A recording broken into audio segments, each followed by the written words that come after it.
Halo, selamat sore Sobat Tani dimanapun Anda berada. Pada kesempatan video kali ini kita update ya. Dan ini calon tanaman kopi yang mau berbuah, calon bunga. Nih contohnya seperti ini. Apakah teman-teman, kawan-kawan dimanapun Anda berada sudah menyiapkan cabang-cabang produksi yang mau berbunga? Nah, jauh-jauh hari ini sudah dilakukan perawatan pemangkasan, walaupun sekarang masih tetap ya melakukan perawatan, tapi perawatan pemangkasan ringan. Nah, ini jauh-jauh hari yang sudah kita persiapkan cabangnya dan pupuknya sudah diberikan akhir penghujan ya. Jadi sekarang aktivitas hanya pemangkasan ringan saja Sobat Tani, hanya pemangkasan cabang-cabang yang sudah berbuah ya. Jadi tidak ada peremajaan. Nah, tanaman kopi tidak akan ada peremajaan kalau terawat terus ya. Kalau dibiarkan tanaman kopi semu raut, nantinya bakalan terkena pemangkasan berat ya Sobat Tani. Jadi merawat tanaman kopi itu gampang, sebenarnya gampang sekali.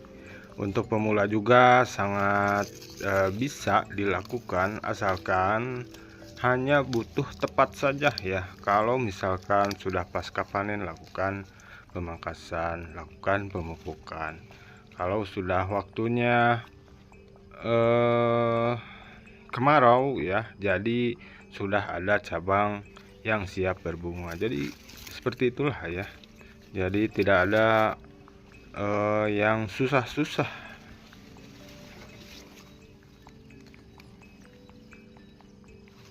Dan saya yakin di tahun ini tanaman kopi Anda akan berbuah lebat jika cabang produksinya sudah siap dan jauh-jauh hari sudah dilakukan pemupukan ya.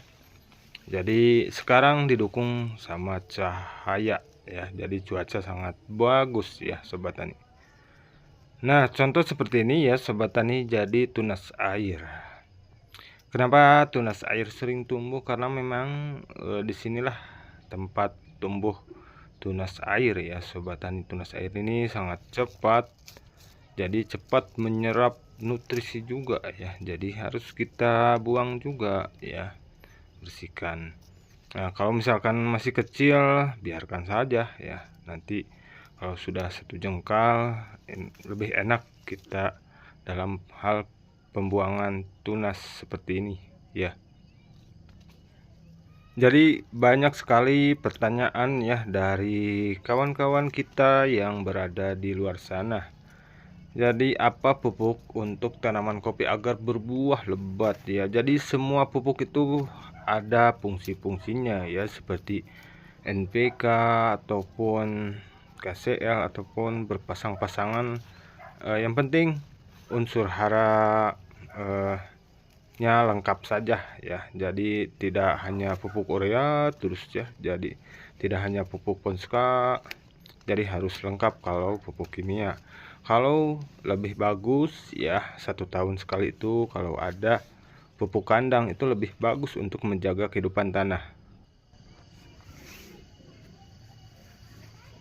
Nah, ini dia hasil pemangkasan yang kita lakukan di video sebelumnya ya. Jadi harus ada, minimal harus ada sentuhan tangan Sobat Tani ya, minimal selesai panen pemangkasan. Jadi kita menunggu tunas baru ya. Ada juga cabang yang sudah disiapkan jauh-jauh hari sudah berbuah ya. Ada juga tunas yang tumbuh lagi ya.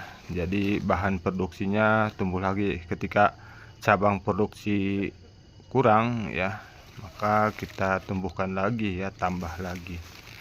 Jangan terlalu banyak juga cabang yang dipelihara, jadi ada juga cabang yang dibuang. Jadi sesuaikan saja sama umur tanaman ya. Misalkan tanaman kopi sudah banyak cabang ya, berhimpitan, lalu kita kurangi ya. Nah, kita lanjut ya Sobat Tani, ini tanaman kopi yang masih muda ya. Dan ini sistem pangkas bentuk ya dari awal. Jadi bukan semata-mata pembuangan cabang produksi, jadi ini dilakukan zigzag atau bagaimana tanaman kopi ini tidak akan lagi memotong-motong lagi cabang ketika buahnya habis ini ya, buah pertama habis, maka kita lanjutkan ke cabang-cabang yang ke samping. Jadi yang ini akan membesar, jadi pertumbuhan cabang produksinya ini ke samping.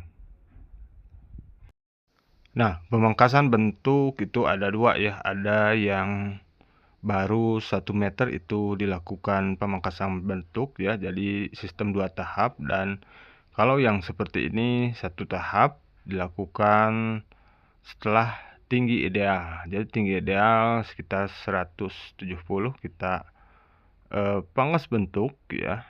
Nah, seperti ini. Jadi buah yang ini bakalan habis ya. Jadi kita lanjutkan ke cabang produksi yang di samping.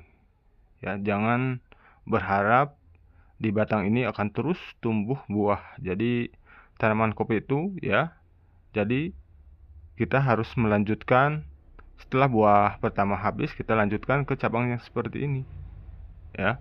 Nih, seperti ini.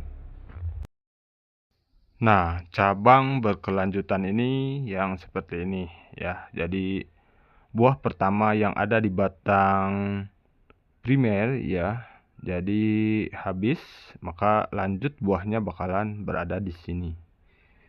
Kurang lebih seperti itu ya. Jadi mengurangi resiko juga hama ya. Jadi kelembaban juga terjaga ya.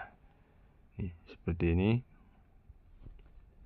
Jadi tidak selalu buah pertama itu muncul di batang yang ini ya. Jadi ini akan membesar lalu harus ada berkelanjutan.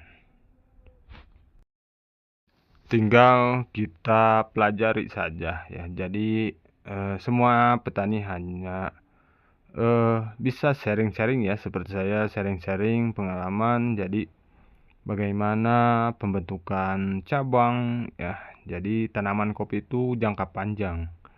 Jadi harus ada cabang-cabang produksi untuk jangka panjang ya. Harus ada tempat di mana sirkulasinya bagus ya, cahayanya bisa masuk. Dan untuk perawatan pemangkasan itu sangat gampang ya, tidak susah. Perawatan itu tidak susah. Oke, segitu saja ya Sobat Tani. Salam petani kopi.